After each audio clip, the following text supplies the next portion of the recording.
Good morning from Fast Company. Here's our daily look into what's driving today's creative business leaders.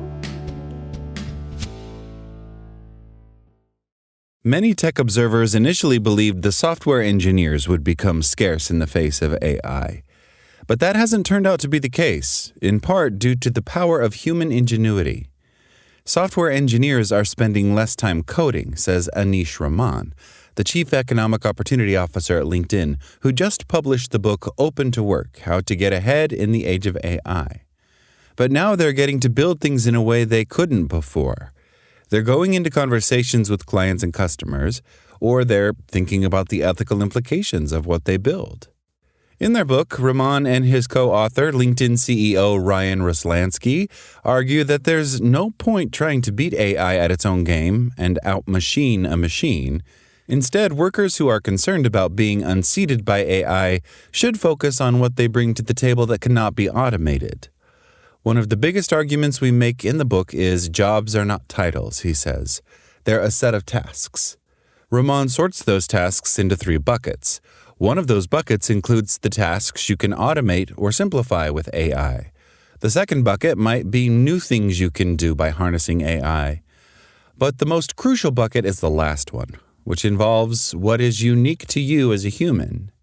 No one beats you at being you, Raman says, not even AI. It is these skills that have currency in the era of AI, according to Raman. Soft skills, which are often undervalued, have new relevance as AI erodes the value of technical prowess. For generations now, we have valued technical and analytic abilities above all else, he says, and we have described these people's skills, these human skills, as soft in a very dismissive way. The script is about to flip.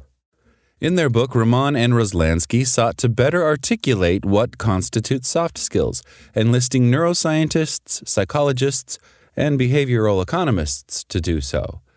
They came up with the 5 C's: curiosity, compassion, creativity, communication, and courage to capture the qualities that AI can help us with but can't beat us at. Raman also wants to reframe these attributes as skills that you can actually improve over time rather than fixed or innate traits. Part of the issue with how we thought about these skills isn't just that we've said they're soft, he says. We also said a lot of these are talents, not skills. Creativity being a good example. You can get better at any of these 5 C's. You just have to do it every day and be uncomfortable. The doomsday narrative of AI has focused heavily on the toll for white-collar workers and especially recently college graduates. While all kinds of workers are at risk of automation, including those who lack 4-year degrees, Raman believes college graduates are in a better position than media coverage might lead them to believe.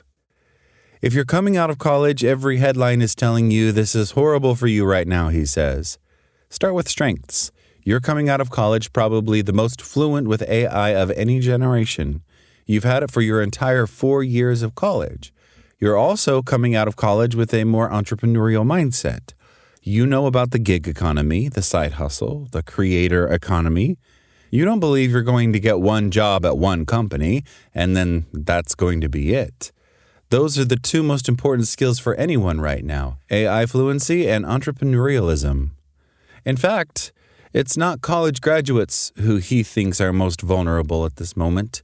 He points to people in his peer group, the generation of workers that relied on traditional paths to success, be it a college degree or rising through the ranks at one company. The people I'm most worried about are people that have never failed, have never had to adapt, have never had to manage ambiguity, he says. As plenty of economists have asserted, nobody knows exactly what the future holds.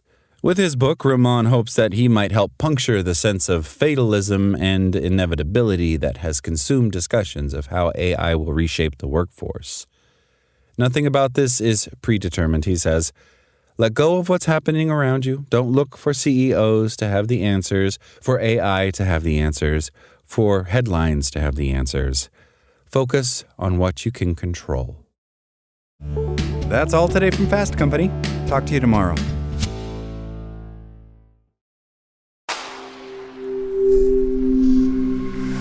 SpokenLayer.